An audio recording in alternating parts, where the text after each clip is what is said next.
Hey viewers, welcome to another game as Casual Pro Gamer. Today we're doing another Dota 2 game, and today we are playing a very high level game with one of the top players in the world. It is LGD.TaoBao.Yao. I don't know if I'm pronouncing that correctly, but I'm going to do it anyway. Anyway, we are playing Invoker, a hero that I've been dying to kind of cast, but who is so complex that I'm not even going to pretend that I know what I'm talking about. Anyway, Invoker has a total of 10 spells. There they are. And each spell has a combination of elements, basically. You have Quas, which is your Q. You have Wex, which is your W. And we have Exhort, which is your E. And then you combine these three elements with your ultimate, which is Invoke. You will get that at level 2. And if you invoke something, then it becomes one of the empty slots. So either this one or this one. You can then use that spell whenever you want. And you can switch the spells as soon as your ultimate is back up. You can create a new one. So you have a maximum spell of 1 the first level, and then 2, 2, 2 the next levels. So anyhow, when you have the no Aghanim Scepter, sorry, then your cooldown will actually be, well, 5 seconds at the minimum. However, if you do have the Scepter, so the Aghanim Scepter, it will go to 2 seconds, so you will be able to spam quite a lot of spells then. Of course, you have to learn the spells that you want to use by heart. The main ones that I want to point out are Ghost Walk, which makes you invisible. The EMP, which is kind of a delayed, explosion, which does damage, drains mana, everything good. Then the Sunstrike, which is a global, AoE damage spell, but it takes a while to actually charge. So you have to aim in front of your enemy and hope that they walk into it, basically. And then the rest, yeah, we will see. I mean, there are a lot more. You have a slow, you have an ice wall, which is basically an AoE slow if people run through it. You have tornadoes, which are used quite a lot. They put people into the air. Then this one, I don't really know. It's apparently attack speed and damage. Forge Spirits, those are 2 spirits that fight for you, which is kind of cool. The Chaos Meteor, which is a big ball, and it lands somewhere and it does damage where it lands, and then it rolls on, creating a trail of fire. It will do damage to everyone that it hits, as well as whoever stands in the fire. And then Deafening Blast, which is basically damage and knockback, and a Disarm. And yeah, well, it doesn't really matter. We're probably not going to notice that anyway. I'm not going to notice that anyway. But for now, we are doing the Qs and the Es. And he does have Sunstrike for now. So Sunstrike, as I said, is all over the map. So we will see him use that probably while looking at something. But we probably won't see the actual effect of it. But yeah, the things you have on, by the way, they give you bonus something. In this case, because he has the Quas, so the Q, it gives you health regen as well as, well, permanent strength bonus. Well, as long as you have them on. So, yeah, well.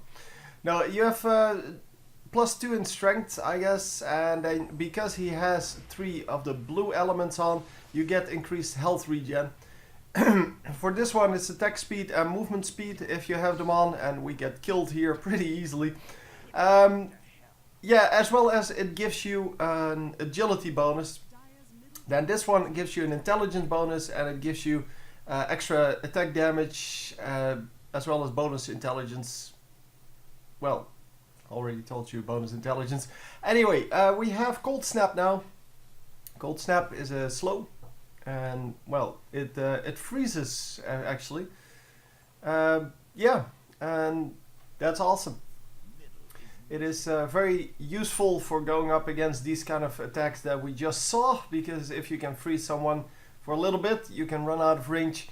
Anyway, we are up against, after all of that and our first kill, we are up against Lion. who's kind of a, well, single target damage dealer, I guess. And not a real common thing to have, but as you can see there, you saw the slows or the freezes, and the freezes are of course very good at well, just keeping someone at bay while you are trying to do something, either run away or attack them. And we are going to go for the invisibility rune here with Lion. So yeah, he's going to have to watch out for that. He doesn't know that there's an invisibility rune, because they do have a ward on that. And oh, we're getting caught here. No invisibility yet for Invoker, but he is going to get very low, but not low enough. Doesn't really go low enough here to get damage. And here comes the Sunstrike. There you saw it on the bottom left of your screen. It has a decent AoE, but since people can see where it is, they really need to run into it in order to, well, for you to do damage. Yeah, for now we are okay. So once again, having 3 blue balls up, the blue balls, yeah, they do give you extra health regen, and that's exactly what you want. There is no mana regen on any of these, except for the, well, the bonus intelligence. That, yeah, that gives you extra extra mana regen, but since it's based on the amount of levels you have in it, not where you have the balls up or not. I don't know what they're called. I'm not actually sure.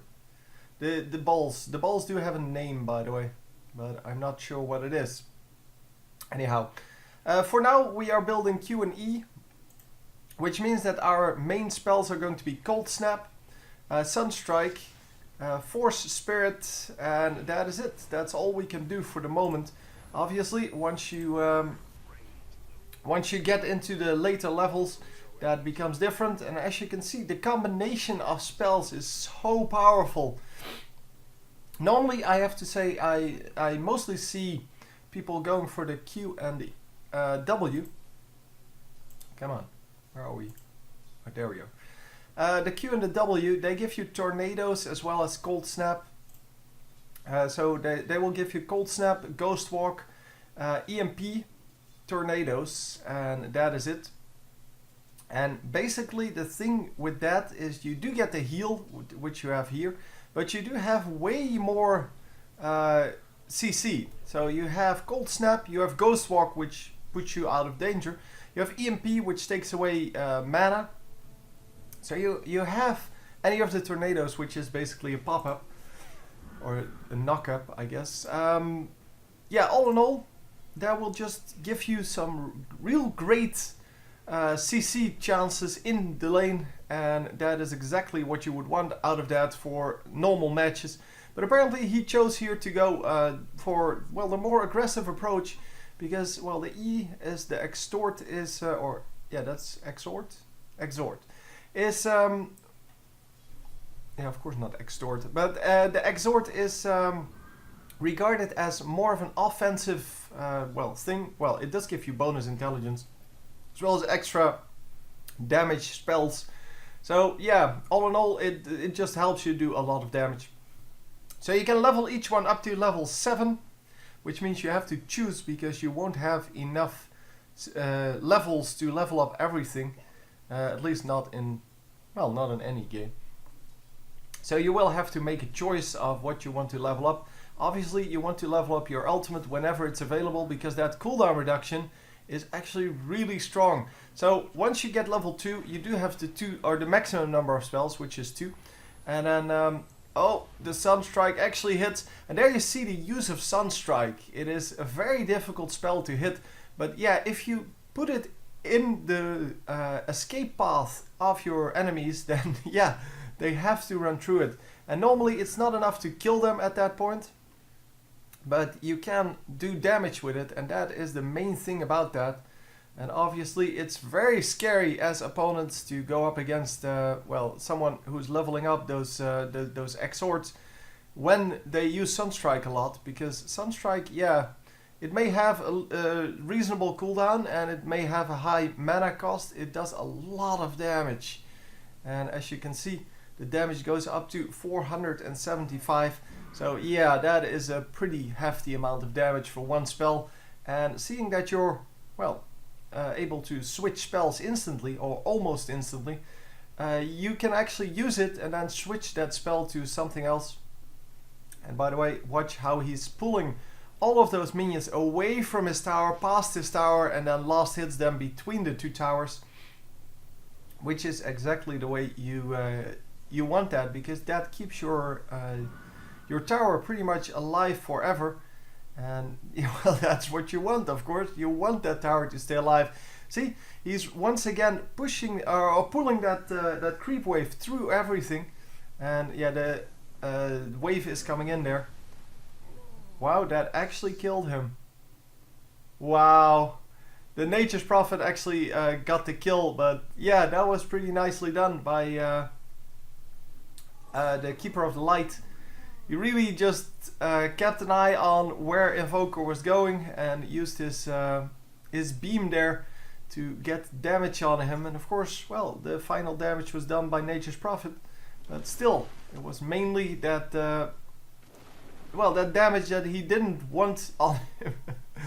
That wave really did a lot of damage on him, and you definitely don't want that. So top lane is getting pushed. Well, not pushed. Getting a lot of damage and a lot of everything on it. And are we going to pick up the kill back? Yep, we are going to pick up the kill back. Nicely played. He teleported in there to prevent that kill from happening, but unfortunately he could not prevent that. So the best thing he could do is make it a 1-for-1. And that's exactly what he did. So Phantom Assassin is going to do very well this game, I think, because, well, otherwise, or maybe he is already doing well. Otherwise, they won't be hunting him like this. I mean, he's 2-1, so he's not doing magnificently. But definitely, yeah, they're expecting a lot of him, because otherwise, yeah, you wouldn't have that chase. You wouldn't have the 3 versus 1 on him. Yeah, trying to make that kill. And here we go. Are we going to land a Sunstrike? No, it's not going to happen. At least not for now. The Sunstrike is on cooldown. I don't know if he just hit one, but anyway, we are going to pick up a kill here and pushing the tower, I guess. But yeah, well, pushing the tower is rather risky. Well, there are 2 guys dead, so I guess it's semi-safe. But they need to make sure that they don't overstay their welcome, because if they do, they are going to get killed really easily. The tower was killed by no one, well, by the minions, which means that nobody gets the bonus gold, which is kind of a shame, because that is a big deal. I mean, it's a big amount of gold that you get if you last hit a tower. And are we going to land this Sunstrike? Because I'm pretty sure he's going to go for a Sunstrike here. The slow goes down, and oh, the Sunstrike misses just by a little bit, but it doesn't matter. Well, it matters a little bit. He is going to, or they are still going to pick up the kill. So he is going to come in from the back, but then, well, changes his mind, goes back through the front. I'm not going to discuss the items, you can see them for yourself. To be honest, I don't really know what Invoker should do, except get a whole lot of intelligence items, of course. But, well, yeah, some people prefer like more carry boots, and this guy is now going for the phase boots. Phase boots are, of course, really awesome. Going to send out his clones to scout a little bit. So yeah, and the scouting is of course a pretty big deal, because if you can see where your enemies are, with the Sunstrike you can always hit them. And yeah, well, although Sunstrike is a little bit too mana heavy to just spam, if you can keep track of where your opponents are, then you can definitely do some good with it. And the clone is still there. The clone is going to attack the tower now, I'm guessing. It's going to last hit his own minions, so deny his minions. And he's hoping that someone will actually come up and kill this clone.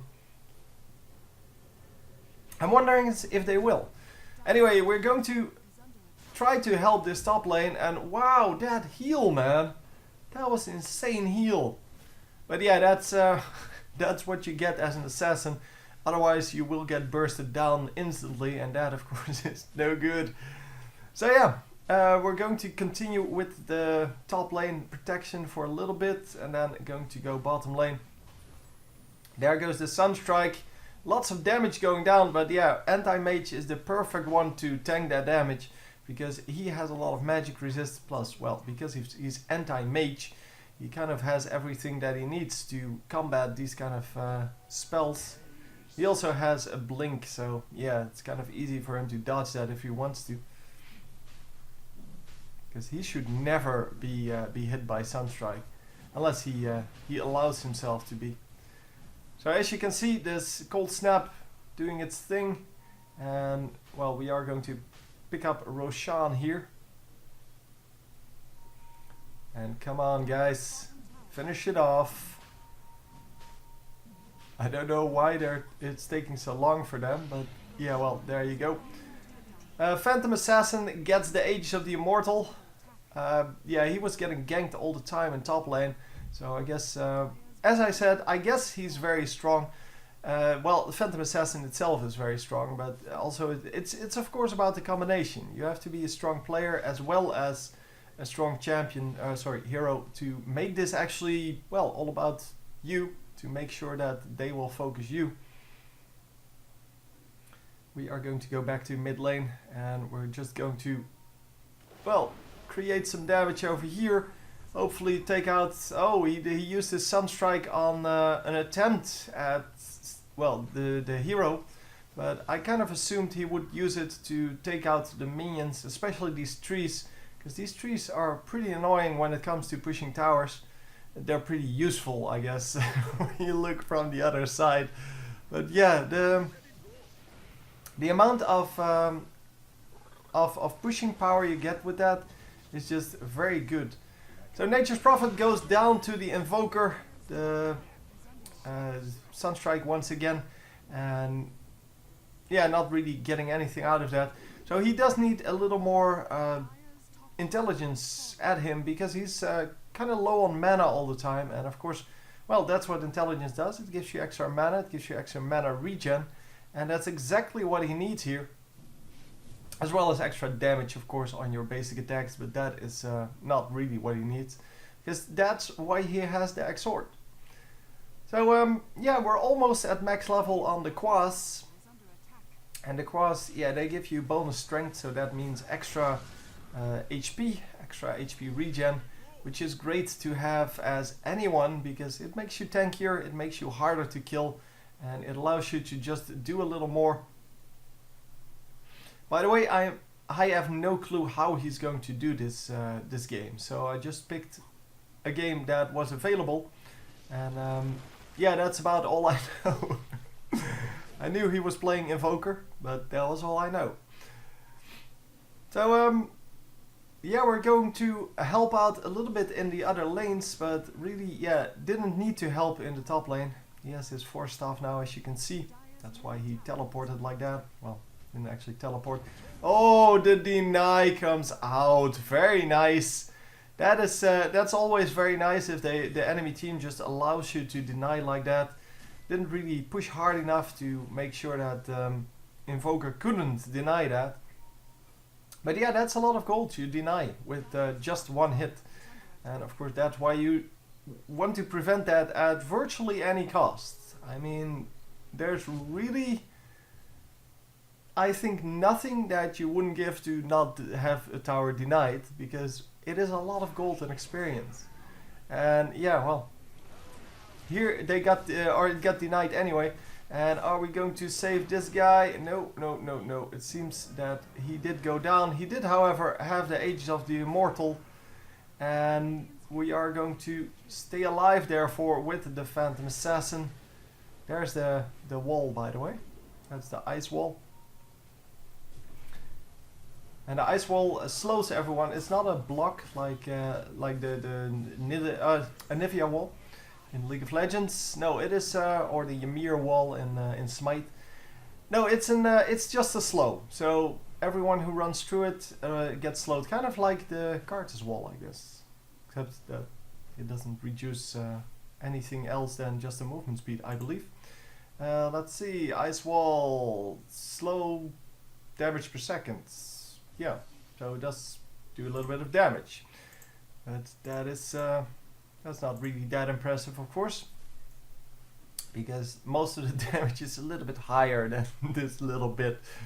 But yeah, it does a little bit of damage because, well, you sacrifice a slot, and I guess you have to be able to pick up minions with it or something like that. I don't know. I really don't see why it needs to do damage. But anyway. So yeah, really not using a whole lot of spells, that's what I noticed. But yeah, well, with his spells all costing like 100 and between 100 and 200 mana basically. Yeah, you really don't want to spam them, so you're basically just attacking all the time, and then once you see an opportunity to go on an enemy, then you use your spells, but not for picking up minions. For picking up minions, you use the 3 stacks of your exhort, and yeah, well, by doing so, you will have enough attack damage to last hit most of it, as well as turrets apparently, because that's how he last hit that turret. He has more attack damage than his enemies. And as you can see, yeah, currently at 141 attack damage, and that is a pretty big amount. And he's going to be able to last hit pretty well with that, and of course deny as well. Oh, come on! No, you got out? Really? Why do you hate ginger? I don't know. Yeah, the Windrunner goes down, and I don't think we actually. A Phantom Assassin also goes down. Wow. So yeah, unfortunately, no Sunstrike there on the low health target because he couldn't find him anymore, and that was a shame because that would have been very nice to have. That anti-mage is of course kind of difficult to deal with, and so every time you can kill him, you should be you should do so. But yeah. It's a really hard carry, and yeah, especially because he's anti-mage and he has a lot of magic resist. It's very hard to deal with him as Invoker. So as you can see, the slow goes down and it does a little bit of damage, but yeah, I really don't see why it needs to do damage at all. Because as I said, the damage is nothing compared to, well, what other spells do and what basic attacks do. So yeah, I don't really understand. Oh, there you had the spirits. So he now has the 4th spirit. Oh, this is the 1. Okay, sorry. Yeah, I said 2 earlier, but I think this is only 1. It's another hero that has 2. I forgot which one. So anyway, it seems that they're kind of worried about the Roshan. Not sure when that's going to come up. I'm pretty sure they know when it's coming up. But we are currently just grouping up. Radiant structures are fortified. Oh, there's... I guess they just wanted to save that middle tower. I guess there was no one there and there were some minions there. And at this moment, yeah, you can still use it to just block a tower. Or block some minions from getting your tower. Because, well, at 23 minutes in, sorry. Yeah, we are expecting pushes, but not pushes that you can actually hold off with that rune. Later on, we may actually be able to use it a little bit better. Because sometimes you can actually defend the tower because of that. And in this case, I don't think it was necessary because there were only minions there. And they could see there were only minions there.